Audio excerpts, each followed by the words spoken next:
We are here.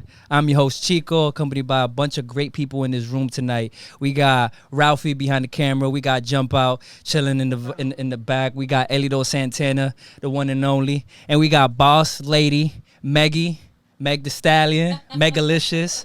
You know, the entrepreneur. Very, very talented, hardworking. You know, you've been on the podcast before, and we got a bunch of new listeners. It feels great to have you back on the podcast. Let's give a round of applause for you right now. Hey, live audience, because, you know, we got the fake audience, you know, giving the vibes because the energy in the room, you know the vibes, but they trash. How you been? I've been good. Everything's been crazy. It's been a long time. I know we were talking behind the scenes, but it's been a long time to be actually back on the podcast. The first time we had you, it was amazing. We had great engagement from the people. They loved the conversations that we had on the podcast. How does it feel? And What else? What else?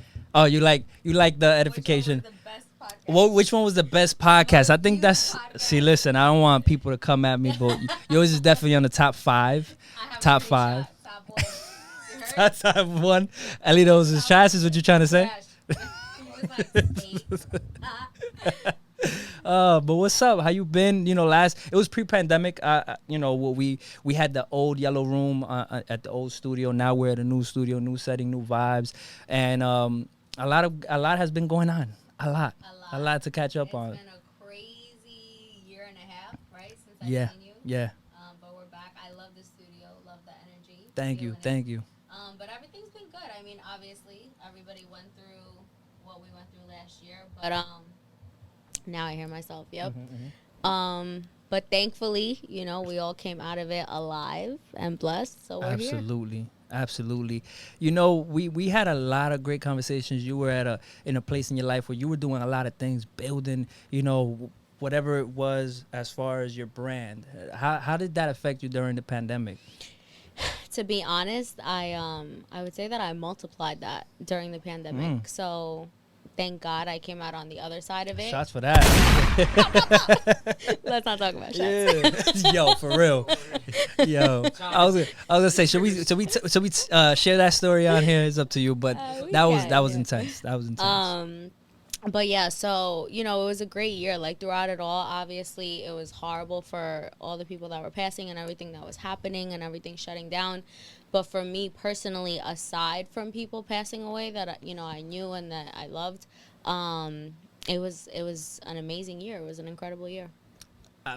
For a lot of people, say that it wasn't a pandemic, it was a bandemic for them because they were getting the bans. Like, do you feel you were able to take advantage of the time where everybody is just holding back, staying still, and you look like you didn't skip a beat, you kept going, you know, whether it was in the same, that it was in a different field but same direction towards, you know, multiplying and doing what you had to do to be financially set? I feel like in March or April, I remember everybody was making like statuses and posts about how bad it was and everything shutting down. And one thing that I know is when everybody goes left, I go right? So I'm like, I was thinking of all the ways, I swear on everything I had on my notes, like in my phone, I had a list of how I could maximize off of the pandemic and how I can maximize off of everything that was going on. And, you know, thankfully, that's exactly what I did. So I ended up last year opening like 3 businesses and adding another 3 streams of income, you know, into my life because of every. Shout out to that. We're gonna give it applause. We're gonna do the burn. We're gonna do it. But that's great. That's so, great. Shout out to you for that. You know, I feel like certain things can make people or break people, and it really just depends on how you look at it. So, what did you do different? Like, we had to adapt to a lot of different things, right? Like, we had to kind of cut off communication with some people physically, like adapt to, you know, FaceTiming more, Zooming. Zoom became everybody's go-to. Like, you know, I'm going to do a Zoom-in meeting now. Like, we did a Zoom-in podcast when we didn't know what to do. We were kind of like, we were scared. Like, because people were like, social distancing. I didn't even know what the term meant. Like, why do we have to social distance? It's like, this whole pandemic thing. I didn't even know what quarantine meant. Right? People like, were saying that. I'm like, I had to Google it. I'm like, what are the rules behind this shit, right? This is all new to us. It's like I saw a meme that said something about like, we literally thought like COVID was walking outside and we were gonna bump into it if we Yes, walked outside. yes, Like yes. it was like that type of fear. So, you know, what did you do different that was able to, you know, help, you know, be able to do what you did during the pandemic where a lot of people were just staying still? I think it was just the mentality. Like, I feel like this sounds, I don't know how it sounds, but being that, like, so many people were dying, I'm like, yo, all I kept thinking to myself is people are out here dying. And if not now, when? Like, everything that we do, we always procrastinate with. So it's like, if we want to lose weight, we wait till we got to go on vacation, right? And then we start working out. If we want to have a baby, it's like, I want to wait till I'm like financially set and then I'll have a kid. Everything is just waiting. Right? If we want to start a business, it's like, let me start it when the time is right. And when all this was happening, I'm like, what are we waiting for? Like, we don't even know if we're going to see tomorrow. And I think because so many people are dying, it was like a direct slap in the face. So I got a fuck it mentality. And I'm like, I don't care if I go broke trying to become rich, but this is going to be the year, because if not now, when? Like, what are we waiting for? I like that. And it was really just the mentality. If not now, when? Mm-hmm. I like that. And for you, it felt like, you know, we talked behind the scenes. Did you have something that contributed to that mindset as well? Like, you had scary moments that you had to go through during the pandemic as well. Like, it wasn't sweet.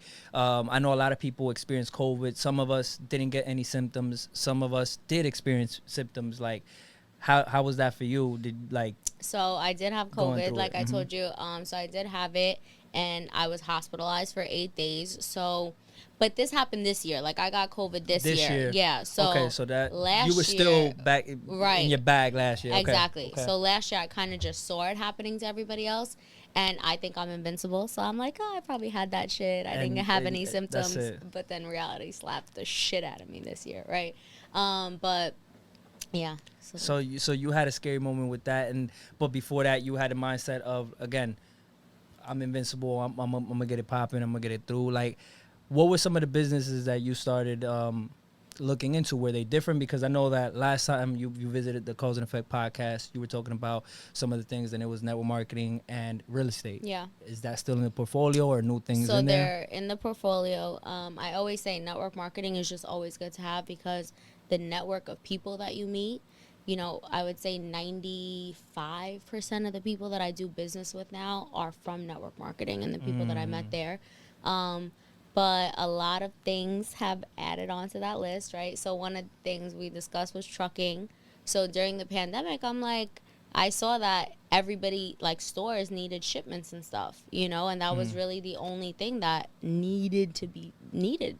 So I happened to move to Jersey, right? I got a new place in Jersey, fireplace. And so this is how the trucking company started, but me and E went to go see it, right? My guy was with me.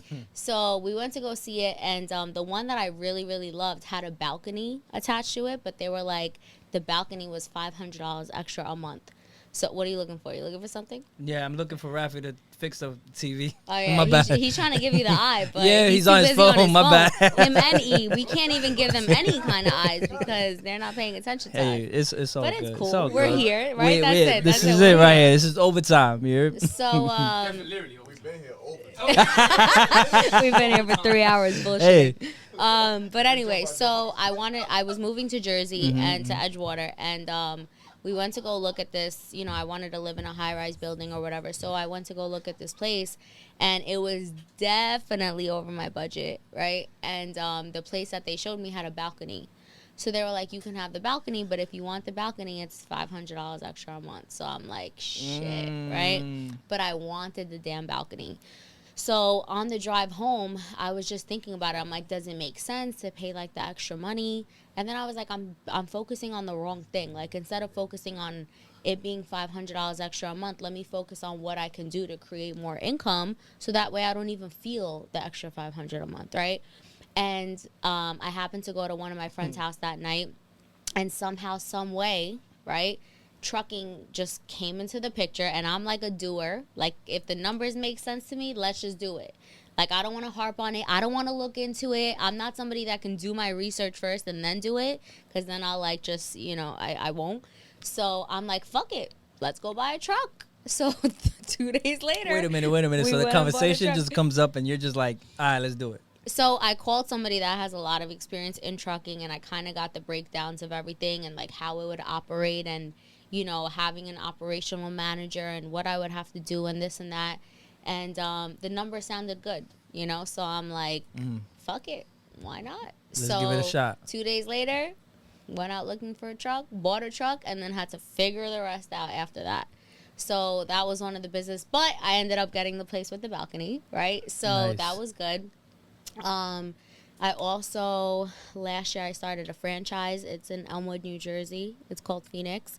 So basically it's like 36 salons in like an 8,000 square foot commercial space. So again, because of COVID, I negotiated the shit out of that deal. So I used COVID to my advantage.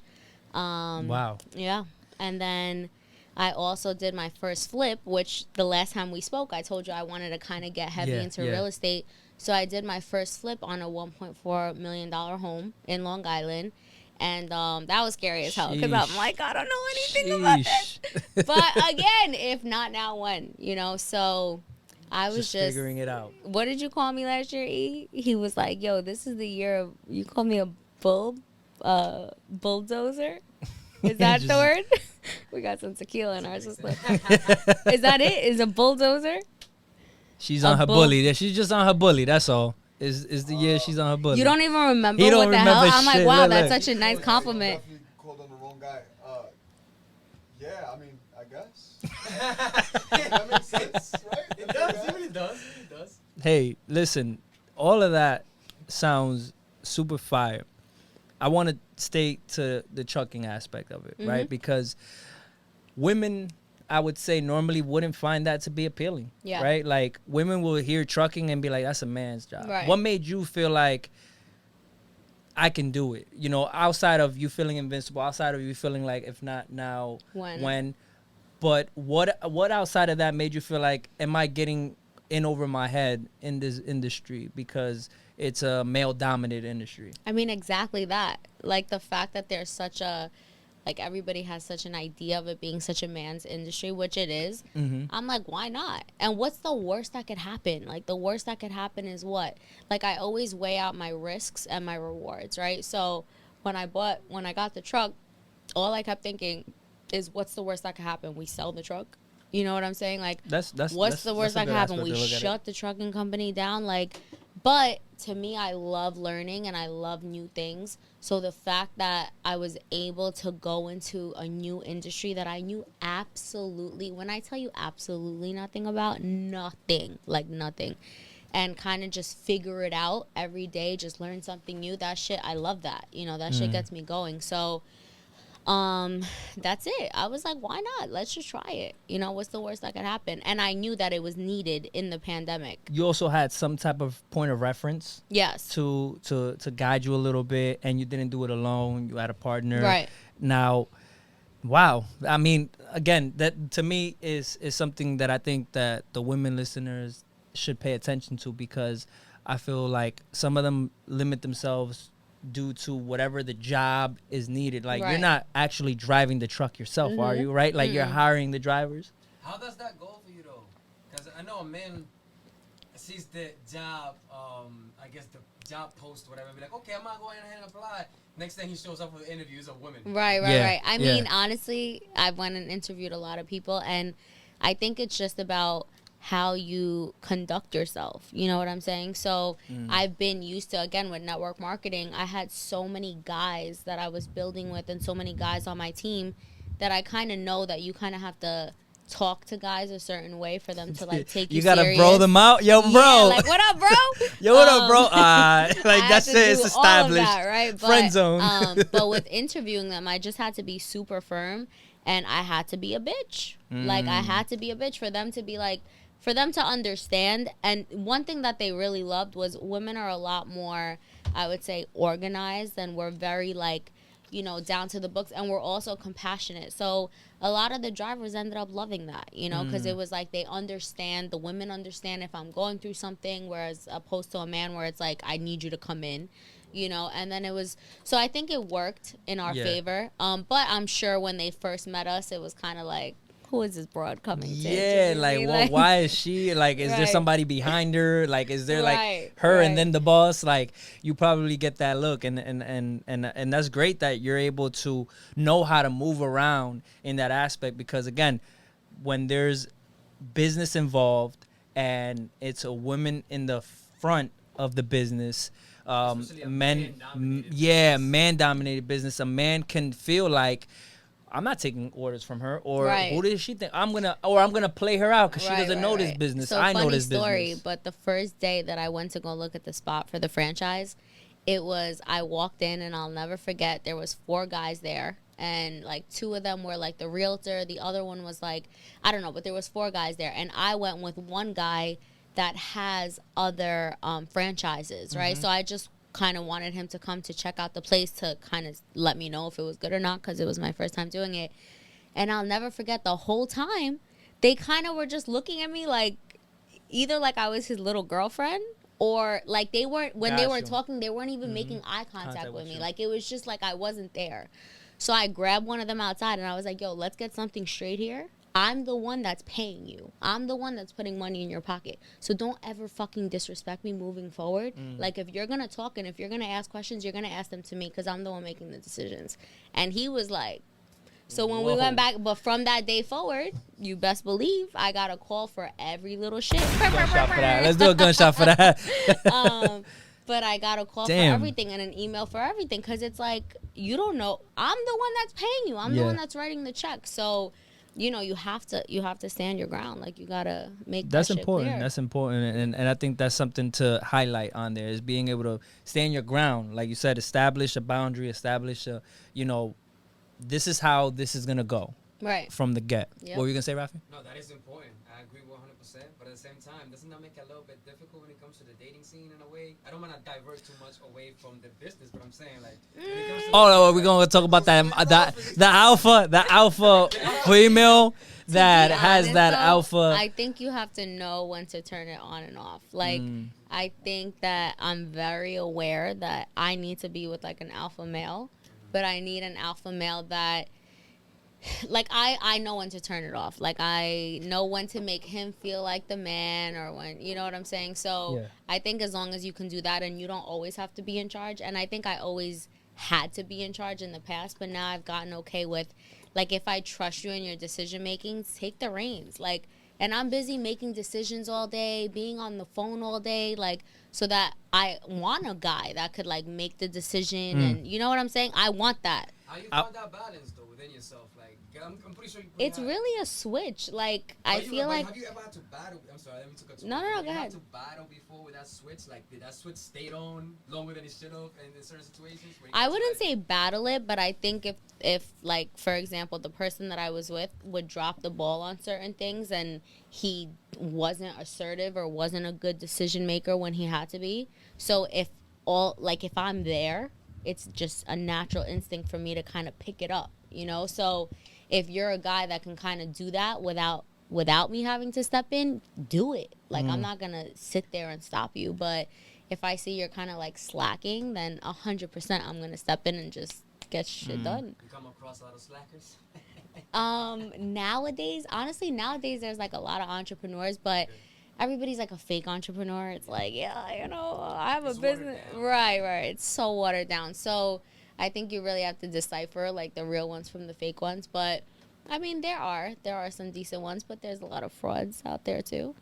Hey, hey, listen, dating with Ralphie, speed dating with Ralphie will happen one of these days. We will have that. We will have that episode. I'm tuning because in for that. we need Ralphie to, do those fire rapid questions for women, because that's a good question. Like, how do you find a balance within the female alpha and a male alpha? Like, we had this discussion before on the podcast where Rafi's point was women like being submissive. Yeah. Right?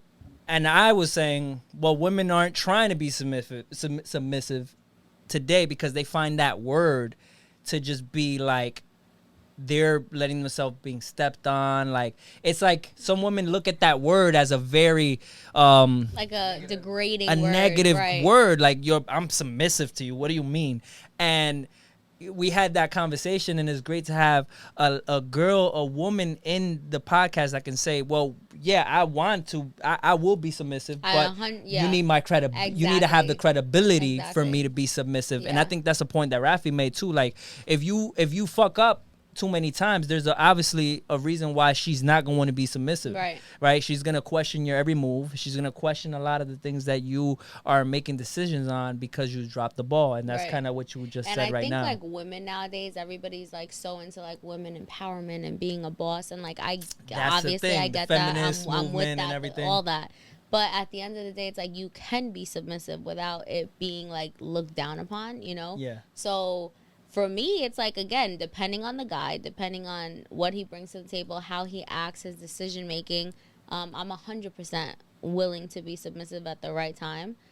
But you just have to kind of show me that I can be with you, you know. But I don't look down upon now that we're here in this topic, in this conversation, I said this to the group chat. There's been things going around about either women proposing to men or women. That I will never do. So that's one, right? And then the other one is women asking men out on dates. Do you guys think, and for you as well, does everybody feel like the woman should be calling out the person that she's of interest in?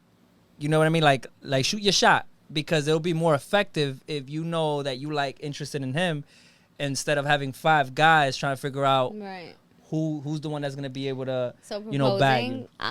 Never doing that. That's not even a thought. Like, I'm never proposing. But that's not something I would want. As far as either. a date, like, I feel like I never really had to, like, initiate it. Like, I never had to initiate it. You got it like that. We get it. I mean, without saying I got it like that, I got it like that. But I never had to initiate it. But I could see, like, I don't know if I would do it, but I could see some females maybe just talking to a guy and trying to, like, make a plan. You know, for me, it's like, again, because I'm alpha, it's like I want to see, are you able, because I'm so used to making plans and, like, doing this. So it's like, are you able to make a plan? Are you able to make a date? Are you able to do these things without me having to do it? You know, that's, like, kind of the first step. So that is what attracts me. Okay. But hey, to each their own. If a girl wants to shoot their shot, go for it, baby girl. Like, I saw that, and I saw a lot of negative comments. A lot of people saying, like, nah, that's the man's job, et cetera, et cetera.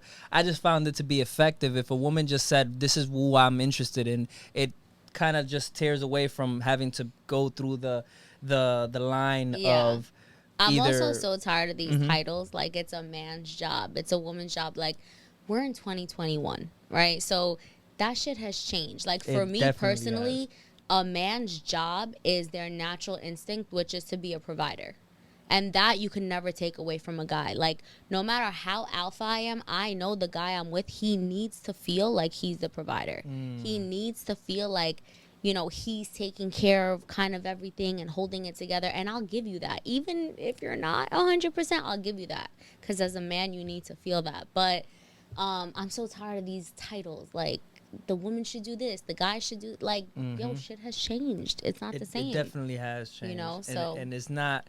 And it's progressing in areas, and there's, like I said, causes and effects. Like, there's certain things that have positive, positive.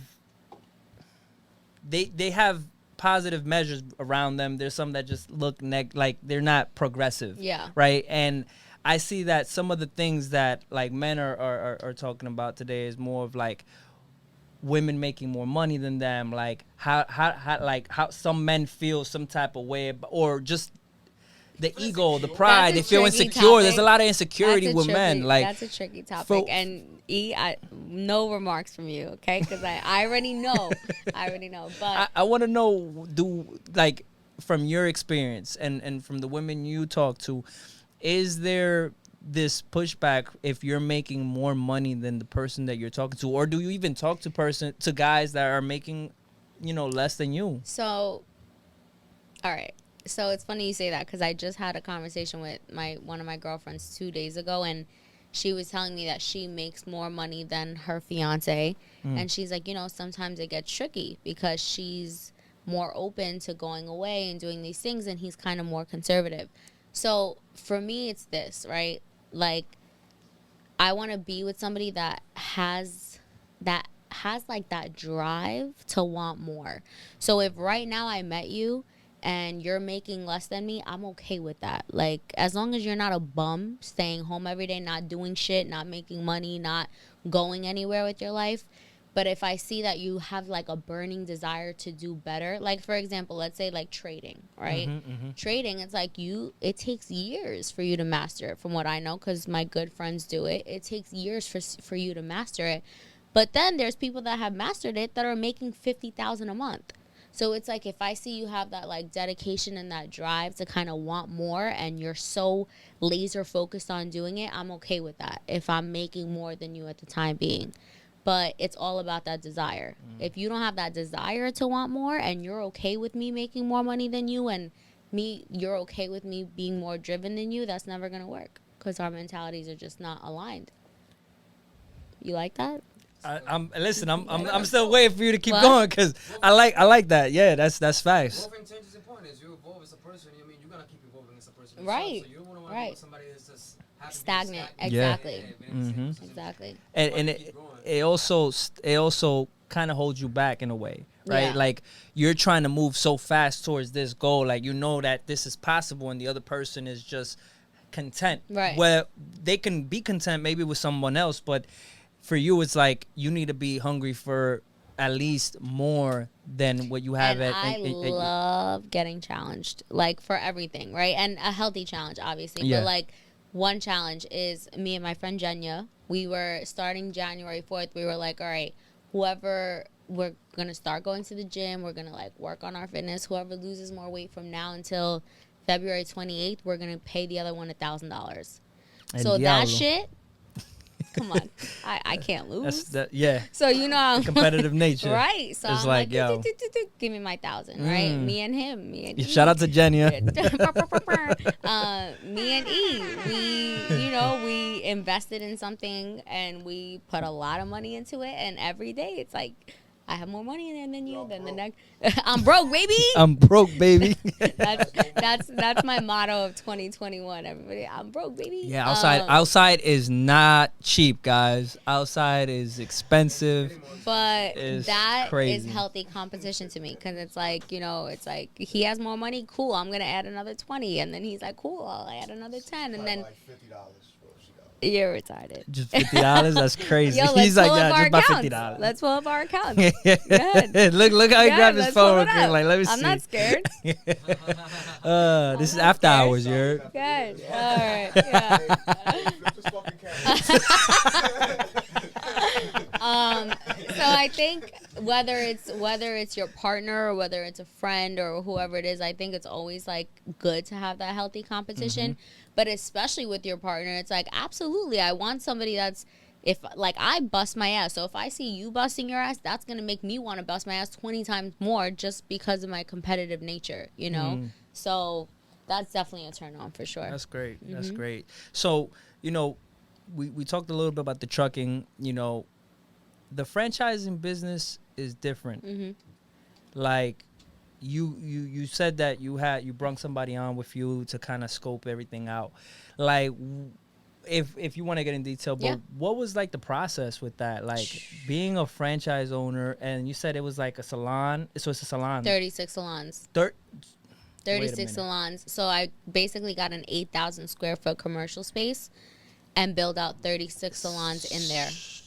So that's a bunch of employees, and they're all renting the salons. Okay, so you have tenants. Yes. So it's like real estate. Salon. That's why I did it. It's like real estate, So right. you have, so today some of them could be vacant. Yeah. Tomorrow some of them might go out of business, Yeah. but it's like a gamble. Exactly. Like the station. What? They're paying for the station. They're paying for the salon. So, like, you build out 36 salons in one place, and instead of, like, being a salon owner and having to worry about, like, the overhead and all the costs and whatever, you're basically renting it, and I'm taking care of all the problems and the headaches for you. Shit. That's something that I'm sure that you had a lot of headaches trying to just understand, the process to I be able to wouldn't say serve it. headaches. I would just say it was definitely a lot to learn. Like even the lingo and stuff, it was a lot to learn very quickly. But I had to like pretend that I knew what I was talking about. She's like- when I walked into these rooms and these meetings and I was negotiating, I'm like, all right, let me just pretend that I know the lingo. So it wasn't really a headache. It was just more so like learning the in and outs of exactly what I needed, and permits, like with COVID, that's what was killing us, because the permits that normally take a week were taking 3 months. So I think that was the biggest headache of everything, was waiting. Even the house that, I'm flipping in Long Island is like, to get a permit, we had to wait 3 months. To get our kitchen cabinets, we had to wait 9 weeks. So everything is, everything was delayed. stalled longer. And that's another thing that that's why I said that that's also a headache, I guess, because during a pandemic where, physical places don't have traction going on right now, because now they're limited with capacity. Now they're limited with this. And you're taking this type of risk on. That was the scare. Yeah, that right? was like, the scare. And even the tenants were like, can we do sure? this? Yeah, like, you sure you want to rock with Not the tenants. I us? mean, even the landlord of like the building was like, they were like, I was really trying to close the deal. I closed the deal for the franchise the last week of March or the first week of April, when it was the worst. That's the week that I closed it, because I'm like, now I can negotiate. So I ended up negotiating $70,000 off of my, like, what I had to pay. What did you have to pay? So, and I knew it wasn't going to last forever. So I'm like, whether it's this year or next year, like, if I'm saving $70,000, I'm going to come out on top one way or another. See that? Like, for me, I'm thinking about the risk of walking it, like a place where you have to walk in to get service, and you're like, fam, this is COVID, like, and you're thinking about what you can get chopped off the price to get the business, and say, well, I'll hold on for a couple months, maybe a year to the most, but I'll make this money back because the numbers make sense, right? Because everything is temporary. Like, this shit was temporary, and look, now everything's getting back to normal. Everything's opening up. There's like a bunch of, what do you say? There's two sides. Yeah, tug and pulls with the vaccine, with people like trying to get back to normal, and we do see a lot more places opening up, and we see a lot more of possibilities of things getting back to normal. But at the same time, it's still scary, right? Like, I look at that, I'm still like, damn, like, would I have said yes to something like that? I think I would have been looking for a digital or something that doesn't require me to walk in anywhere. So as far as investments, but that takes courage, that takes vision too, and just, again, leap of faith. If not now, when? I like that. Do you say which business that you had to get started with has been the one that you've kind of like not enjoyed the most, but just felt like it's more rewarding, whether it's financially or just like the overall job behind it? To be honest, I'll answer it the opposite way. The biggest headache was the trucking. Yeah?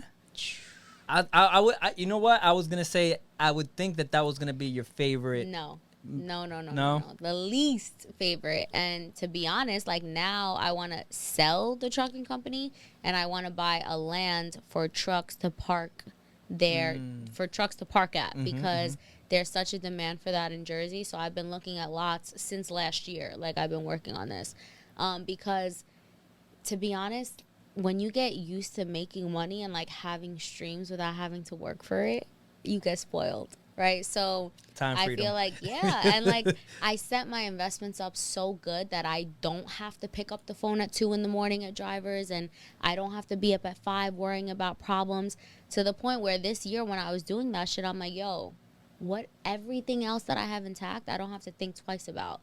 Like, that shit is just hitting every month. So I'm like, it has to go. Like, it was just, it's a lot of work, it's a lot of time, it's a lot of energy, and there's things you can't control. So, like, we can do everything perfect on our ends, but then a driver calls out. We can do everything perfect on our end, then the trucks break down. Like, we had a $10,000, like, one of the trucks broke down in January. It was a $10,000 job. We fixed it. 2 weeks later, $6,000 on the tires. And now, $10,000 again on the same problem that we had in January because the mechanic didn't do it right. So I'm like, yo, it's to me, it's not worth it. People can make a lot of money from it, but I rather make less money with less headaches. You know, so the quality of life 100% is more important. And I don't know if it's because I'm spoiled with other investments that I made that I'm getting paid off of that I don't have to think twice about, but at this point, like, I'm like, that shit is not worth it. I don't care how much money I'm making. You could bring in 30,000-40,000 a month. I don't care. Like, it's a headache. And it's a lot of work, and I'm not trying to do that.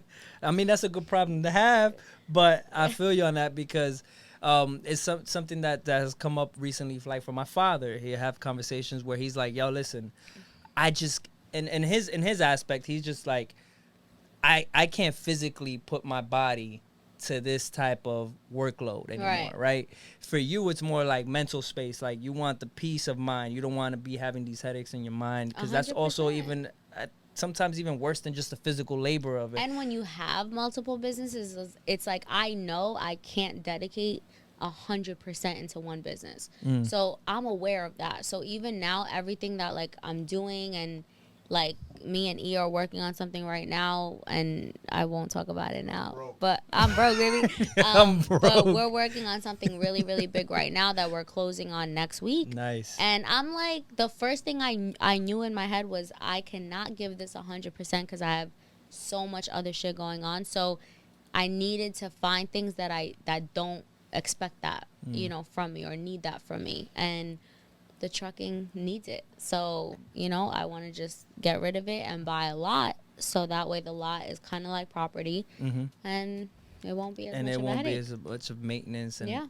That's what's up. Yeah. I mean, that's great to be able to even bring to attention, because for the person that might say, you know what, she could do the trucking, I'm down for it, but at the same time, you got to know what comes with that. Which, like, 3 or 4 of my friends went and bought trucks after I did, and they're like, well, you just went and bought a truck, so I just went and bought a truck. And I'm like, so I called them quick. I'm like, yo, this shit, listen, you could see what you see me post one picture on Instagram that says, like, you know, truck, blah, blah, blah. I'm like, that shit is a lot more than what you see.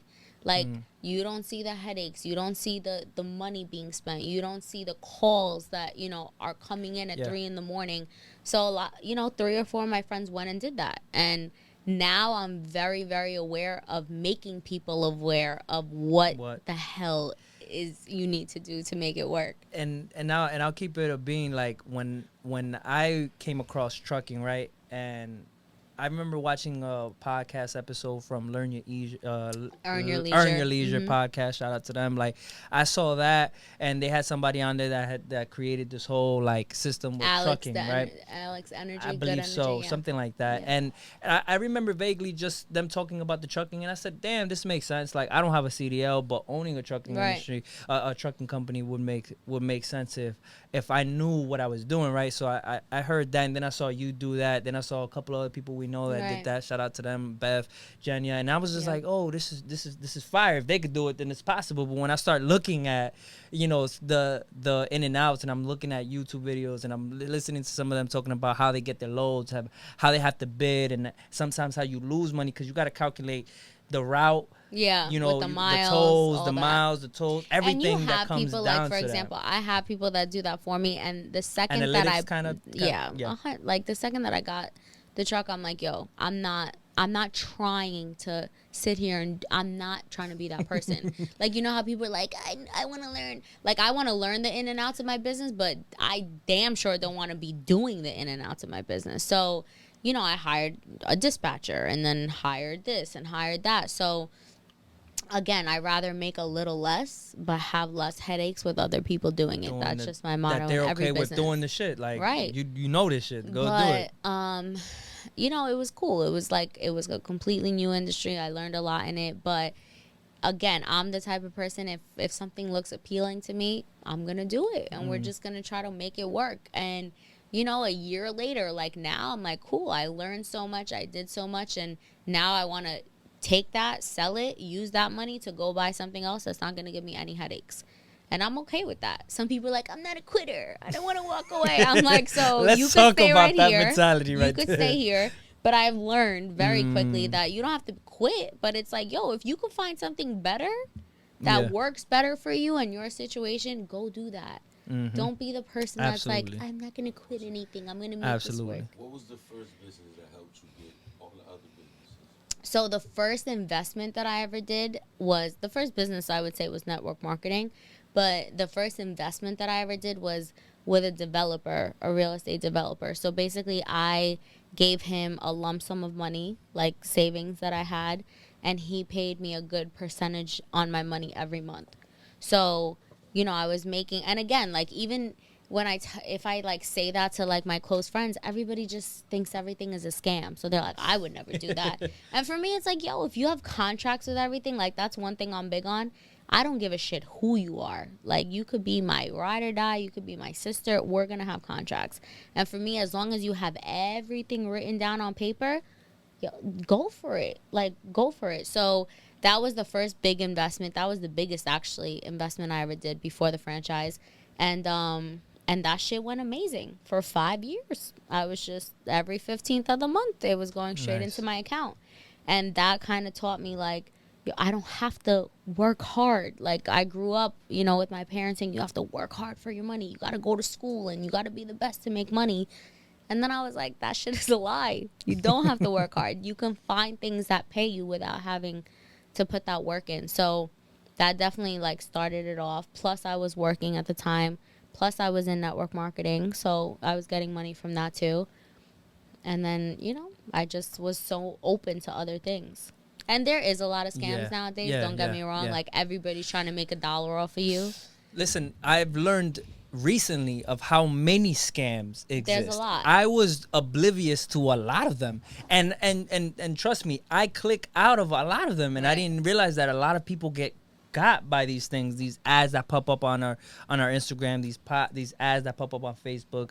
There's a lot of courses that aren't courses. They're recycled information. You recycled information from a book that's for free, that's $10, and you're making a course out of it. Let me talk about these courses. It's fucking ridiculous. Let me talk about these courses. I'm so fucking sick and tired of seeing people with their courses. Like, yo. The courses? Because it's like, people start a business and a week later they're having a course teaching you on how to do what they, like, what have you done? Mm-hmm. You know how many people, I swear, like if you look at my DMs of how many people have asked me to teach them about trucking, and they're like, yo, I'll pay you. Like, let me just have a Zoom with you. I'll pay you for the hour, whatever. And I say no. You know why? Because until I'm making $100,000 a month off of trucking, I'm not sitting here trying to be a teacher. And everybody's trying to teach nowadays. Like, go master what you're doing. Go get paid for real. Not get paid fucking $5,000 for the month and think you're like a fucking guru in it. And then if you want to create a course, go for it. But like everybody in these courses, yo, every time I see it. It's great that you say that, because I had this conversation. Listen, I had this conversation with E. Right? And I told him, I was like, yo, well, why don't you, just start off some type of guides on how to do, trading. And he was like, yo, Cheek, listen. This is how he does this. With the finger. Cheek, listen. I can make shit happen within this trading, world. But he basically said, in other words, I'm not, until I feel comfortable sharing the information with somebody, knowing that I've did this, then no, I'm gonna do it. I'm gonna do it myself. I'm not gonna tell somebody to do this. Right. Like I can show you some things and not charge you for it. Just look, this is basic shit. Right. But when it comes to starting a course or doing all these things, like, what's the number for you? Yeah, I can hear you. It just teaching. You have to teach without the intent to collect from the people. Yeah. There you go. To the point that it feels like a sin that you're not sharing this blessing. Mm. You know what I'm saying? You have to feel bad. I think that works both ways, though. Like, for example, that's an extreme. Yeah. But for the most part, it's like, are you done with what you're doing to stop and focus on growing someone else? Have you grown to the fullest of your potential? Mm-hmm. To be able to stop your growth, because it takes energy and it takes time and it takes patience. You know what I'm saying? If the wrong person comes up to you with money, you have an obligation to that person. That person employed you, and it takes patience. Are you at the point where you can stop your growth to focus on someone else's growth? And for the most part, with social media and everything, I think people are just so, they see an opportunity that people are hungry to learn, and they're capitalizing On on that, It doesn't, yeah. It doesn't qualify you to take that. So stand. this is where like the double-edged sword comes in, because as people, for example, you trade, right? And I would say, obviously, knowing you and all the time and effort you put into it, you mastered your trade, right? You know what you're doing. That nigga's nice. So you mastered your trade, right? And Feel me, like there's certain things that, you know, I've mastered that it's like, if people, and I'm the first one to pick up a phone call, I'm the first one to help whoever, like even DMs that I get, I'm like, whatever way I can add value, I will. But in the same token, it's like, yo, we've spent years getting this information, learning this information, paying for this information, that it's like, at what point do you decipher? You know what I'm saying? Like, you don't want to do that shit for free, because if I'm spending fucking $20,000 on a Bob Proctor seminar, and then I'm sitting here giving you all this information for free, and then I'm sitting here buying trucking courses and real estate courses and talking to people and paying people to pick their brain, then it's kind of like, at what point do you say, well, I got to kind of like get something from this too. But at the same token, it's like, I'm not going to be out here making courses when I haven't mastered the field yet. So, you know, and that's where, for me, like, some of those things came up. Like, we've been doing podcasting for 4 years now, or three going on 4. And there's a lot of things that I've noticed that we're still mastering, but we know that the other person that's starting is going to go through. Right. Like, it's just, you're going to go through this, right? Yeah. And we felt like, oh, well, we can do something where we give people this information and we can also capitalize in some way, because there's nothing wrong with sharing information, but there's also nothing wrong from you capitalizing off of the information, of your experience and what your mistakes, because we made plenty of them. We made plenty of mistakes where we lost money. Like, we were having this conversation recently, me and Rafi. We're like, yo, we're still in the negatives. We're just going towards a plan to be able to get into the positives of what we're doing today. But there's so many people, like I said, buy a course, they pay $2,000, and they're so eager that they just maybe take all that information, repackage it, and sell it. Right. But they still haven't mastered the thing that they invested in, to be able to show the proof that whatever they're talking about is actually going to get the other person the same results. And don't get me wrong, like, you really have to do your research and on the person and the credibility. Like, it's easy to display your life a certain way on social media. It's easy to make people think that you make a certain amount of money. But when you see through that shit, you kind of know who's doing well and who isn't. Like, and again, this year I've been like super quiet with all of my moves. I told you, like, off camera, there's so many people that hit me up like, what the hell do you do? You don't speak about, like, we want more of that. And I don't really share it, because I don't want to say I feel like it's almost like bragging, but to some people that I have a conversation with, it almost feels like I'm bragging, so I rather just not say anything. And then if people ask, I'm open to share. But one of the courses I just took was an Airbnb course. And sure enough, it was a great course, right? And as soon as I took it, what did I do? I went and got started, and now I'm going to get an Airbnb in Miami. So, like, there are some courses that are fire. But again, I did my research on well, what do you have to, 100%. So it's like, don't jump on the first thing that you see. You know, I've seen plenty of people, you know, doing Amazon courses, how to be making $10,000, and then, you know, they put the numbers up front on how you can make money with e-commerce and all this other bullshit, right? And what'd you say? He said, I'm broke. Elio's quote for the entire podcast is, I'm broke. It's supposed to be, I'm broke, baby. I don't got no money. You forgot the baby? That's the title. I'm broke, baby. That's the title. I'm broke, baby. So, and it just goes to show, again, a lot of people want the fast way. Some people just got to do the research. Some people got to just say, fuck it. What's the worst thing that could happen? Because, again, we're either going to overanalyze the situation or not analyze it enough before making a decision. I think that the balance is making an educated decision based off the numbers, the what outweighs the other. And what and your gut feeling. Like, we just got off of a call yesterday, and the deal we're closing is thousands of dollars, thousands. But we had a discussion. It's like, yo, the numbers make sense. We have a good feeling about who we're working with. Let's do it. He's like, I'm broke. Yo, listen, let me tell you All right, something. E, now Yo, you're being E, annoying. let me Like, tell you shut something. up. Look, This is whatever the look. it is, You're getting congratulations. Whatever it is, congratulations. But ya tú sabes, loco. Yeah, you Me guys gusta Don Julio. soon. Vamos a ver soon. una botella. Yeah. He said Bacardi watermelon.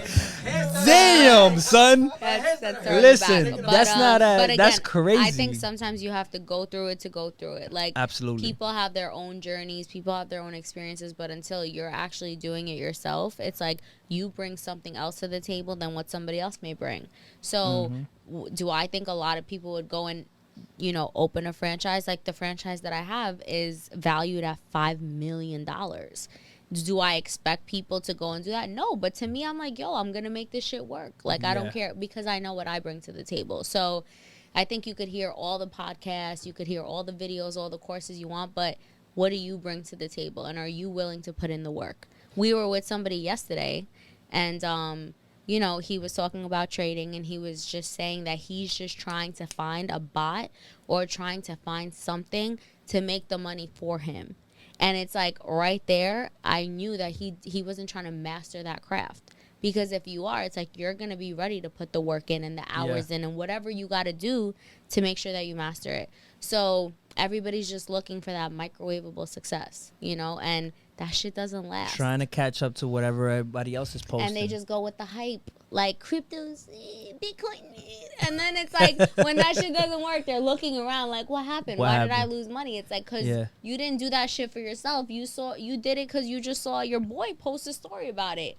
You know, so Dogecoin, like, well, let's not. I made a lot of money off of Dogecoin. I mean, look, there's and Bitcoin. but the thing is that again, you take the time out to know where you're putting your money. Right. There's many people that do forex, right? And there's people in this room that could do forex tomorrow or that's doing forex and they're making money, but there's somebody that might not make money, and it's because they're either not putting in the work, like you said, they're just trying to make the quick buck, and they're coming in with the mentality is I'm gonna go in and take whatever and leave. And a lot of that comes with you also got to lose some too to understand it. You just took the words out. That was literally the next thing I was going to say.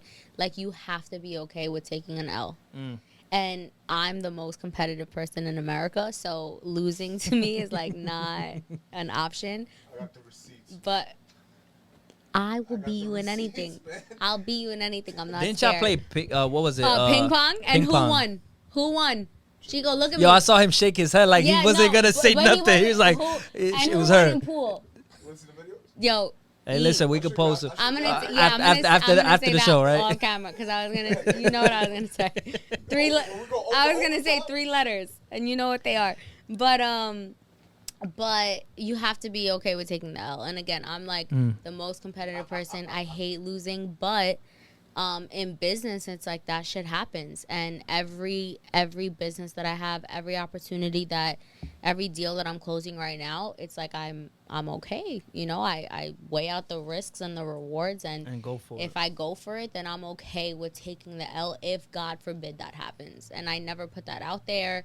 I don't speak on it, but subconsciously, it's in there because you know that it's a possibility. It's a possibility. So Absolutely. you can't start a business, and it's okay to be scared. It's okay to have the fear of losing. But what's the worst thing that, like, you're gonna lose what? Your money? Okay, guess what?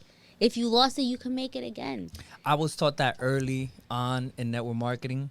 I remember hearing it from E and Rob talking about, yo, what's the worst that could happen? And I said, yo, I live in Patterson, dog. I know what's the worst that can happen. I can get shot tomorrow. Like, You die, give me right. whatever you're selling. Let's do this shit Right. and let's get it rocking. And that was the first time in my life that I saw something that I took a risk on and saw rewards, because Right. I was able to see my rewards fast Right. within that, and that gave me confidence. Right, some people get in things, lose right away, And then- and lose their confidence Exactly. because they're not sticking long enough to see their wins. Right. And I think that that's another thing where we look at failures as failures, if that makes any sense. Like, we're supposed to learn from these failures, but we're looking at them as they're literally just failures, and that's Right. it. And we got to walk away from them. But if you didn't walk away with something from that, you're missing out on what was supposed to be shown to Right. you during that And that's moment. the same thing I said before, like where people are like, I'm not a quitter, I'm not gonna walk away. Exactly. And it's like in trucking, I remember our dispatcher, I still have the screenshot saved. He was like, congratulations, you know, on your first week. We had like consecutive weeks. He's like on 12,000 a week. Right. And I remember I was so hyped. I screenshotted it and I'm like, that's fire. But then when shit goes sour and you're paying for all these repairs and everything else, now I'm like, yeah, mentally you can have, you know, the $12,000 a week every week and you could be doing great a month, but it doesn't make sense, you know, and it's like for me, when things don't make sense anymore, I like, you guys see I give a lot of energy like when I walk into a room. That's so imagine how I am with my businesses, right? And if I'm just not feeling it, I They'll know know. it's time for me to go. And like, do the people like? Do you? Would you say that people my notice face it, right? expressions and my energy, everything. Like you can read everything. You could see when I'm pissed. You could see when I'm happy. You could see everything. So I can't hide that shit if I want to. And you know, the second that I was feeling that way, like I know at this point when it's time for me to step out of something or you know just venture out of it. So it's okay to do that. Like if that shit is not for you anymore, you're not a quitter. Just go figure something else out until you get it. You know, I remember we had this conversation, me and the guys, and we went through this shit, like all of us individually, together, like having that moment where we felt like this is it. This is what's going to be whatever it is for us, open up the bank, right? And then feeling like, damn, did we fail? Was this a failure? And kind of like sinking in that feeling for a while and not knowing how to kind of like climb out of it and really just being quiet about it within our own. I think we all struggled in our own way to try to like justify what happened. Like, oh, why didn't I get more out of this than I thought I was going to get? Right. And it came down to the conclusion of that. Like it served its purpose, you know, like when I talked about network marketing, I felt like that aspect of my life served its purpose. And when you say that you create long-term relationships from their networking, that's what I felt it served for me. Right. Because today, a lot of the people that I talk to, exactly, I talked to people that were involved in that industry. Right. And then in some way, you build some credibility with these people. They know some of the things you went through. You know some of the things they went through. It's kind of like a fraternity. When you go through something together, there's a different level of respect. Yeah. Like the person that's never been in business, that's never done network marketing, that's never done forex, that's never done something that is a risk, and you go through some shit, can't really speak on it. They can just be outsiders just giving their 2 cents from what everybody else is saying. For me, I felt like I had to accept that, learn from that, and I went through different emotions, anger, happiness, depression. I went through so many different, emotional rides during that time, but the conclusion was I got what I needed from it. So why the fuck am I not applying it into other things in my life? Why am I not going out and taking other shots at other things? See, in my culture and Latinos, a lot of our parents, when they see that we're moving around in too many different things, they think that we're fucking up. They think that we're doing something wrong. And in reality, that's the right move, because some of us stay stuck somewhere unhappy, unfulfilled, and we wait till we're 45, 55 to want to make a move. And you have been making moves during times where people stopped and just said, let me wait it out, right? It's funny you say that because I had a conversation with my dad, right? And my dad is like super supportive. I feel like he didn't used to be. He was like that old school mentality where it's like everything is too good to be true. You're getting scammed, all that. But as I started proving him wrong, now he calls me like, Meg, what can I invest in? Meg, what can I do this with? Meg, what should I do with my money? So it's funny how the tables have turned. But last year, he thought I was bugging. Like, when I tell you I went broke trying to get rich, I remember calling E one morning. I swear on everything. I was like, yo, I just looked at my bank account, and this is the lowest I've ever had in my bank account in 10 years. Do you know what that felt like? And, like, it's not, I felt good because it's not like I was going and spending it on a bag or spending it on clothes. And this year and a half, I have not bought myself anything. Like, I have not spent money on me at all. Every single dollar went literally into, like, businesses and investments. But I was like, it felt so crazy, the fact that I saw my bank account that low. But all I kept saying was, I'm going to go broke trying to get rich. And I remember I was saying that to my dad, and he wasn't getting it. He was like, yo, you just got the franchise, you just got a truck, you just got the house. You like, wildin', he's dude, like, what's what going are you on? doing? And he just kept saying, like, you're doing too much, and you're not seeing, anything back. And then this year, sure enough, you plant the seeds, and then they start to flourish. And, this year, sure enough, it's like, now he, now you he start gets feeling it. good And about some now- of the things, right? And now he's like on the phone with people bragging, like, Like, oh, yo, my you know, my daughter moved does here, this. and he did Yo, this. And ain't nothing more than parents that want to Bragging. brag about some shit that they were scared for in the beginning. Like, I remember when I started network marketing, my pops was talking shit. You're going to jail. And yeah, my dad was like wilding, and then when he saw that I qualified for the vehicle, and then I got the car, this nigga's talking, yo, my son's over here wilding, Same. like el hijo mío, he got ese carro es pagado. Like now he doesn't shut up about it. My Right, mom doesn't shut right, up about right, it. So another lesson from that is sometimes you can't listen to your parents' state of their concerns is survival mode. How can my kid be affected by whatever they're doing? And they're always gonna look at the part where you get fucked over. Right. So you can't always listen to your parents. Sometimes you gotta go like what you said earlier, your gut feeling, and follow that through. And if you have belief in yourself, prove them wrong, because later on they're gonna be on your team. So a lot of us feel like, oh, nobody supports me, this and the third. Well, you gotta get them on your team. I love my dad, but again, you got to go back to looking at their lifestyle. And I'm like, yo, you've been working since you were 14.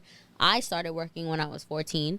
And then I'm like, you're still working and you're 62. Like, and I'm not trying to be working when I'm 62. So something has to change here. So everything that you taught me when I was growing up, you're still working. You're still busting your ass 12 hours a day. So that's not really working out for you. And now that he's calling me, like asking me what to invest in and what to do, that shit is fire to me. But it's like sometimes you have to go against that, and some people, I get it. Like, we're close with our parents, with our siblings, with our boyfriends, with our girlfriends, that we take their opinion into such consideration, and that sometimes that kind of like, you make a decision based off of like their thoughts, yeah.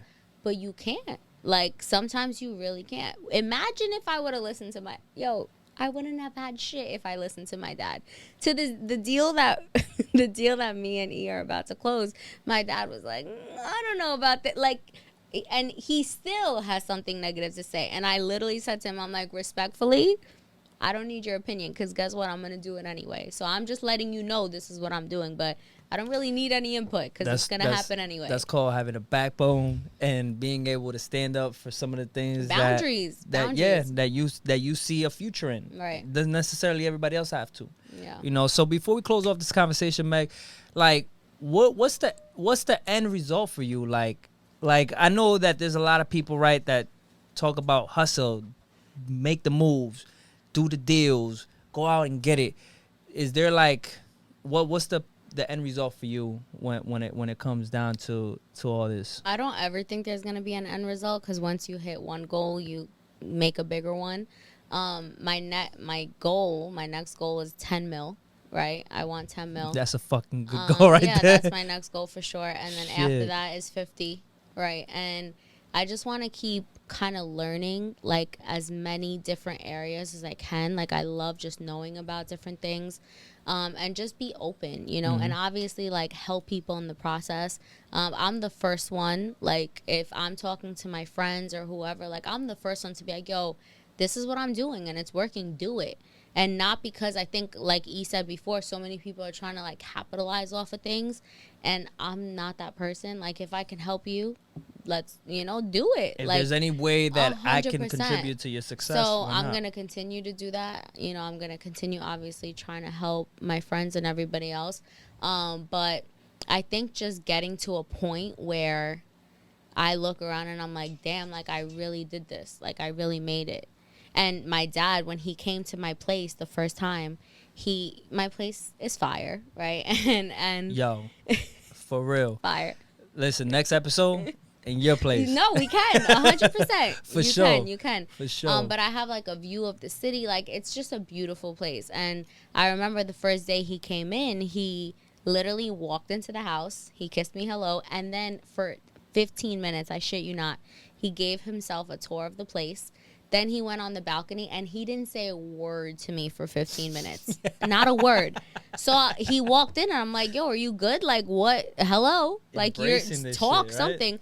So he sat down on one of my chairs, and he literally started crying. And he's like, yo, I wish your mom was here to see this. He's like, we couldn't have dreamt something like this. And he's like, and to be sitting here when my daughter did it, he's like, you made it. And at that point, I'm like, I'm not even close to me. Like, he has no idea, you know. So I think there's always going to be another level. Like, you know, next year, my goal, I'm going to move, and, you know, I know where I want to move and the place I want to move into and everything else. And it's just always going to continue to level up, you know. So I don't think I'm ever going to be content. I can be happy, you know, with everything and grateful, but I'm always going to want to achieve the next level. When I make 50 million, I'm going to want to make 100. And then when I hit 100, I'm going to want to make 500, you know? So I don't ever think there's really like an end goal.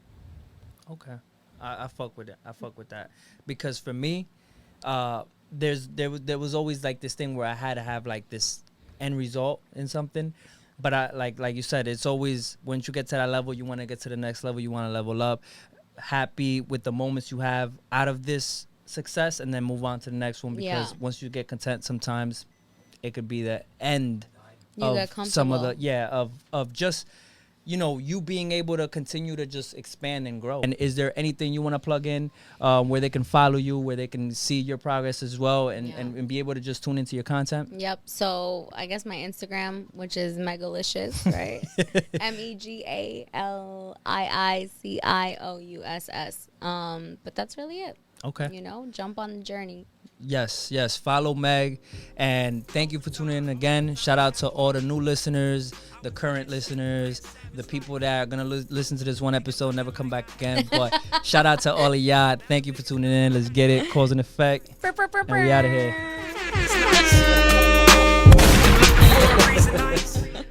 And that's a wrap, baby.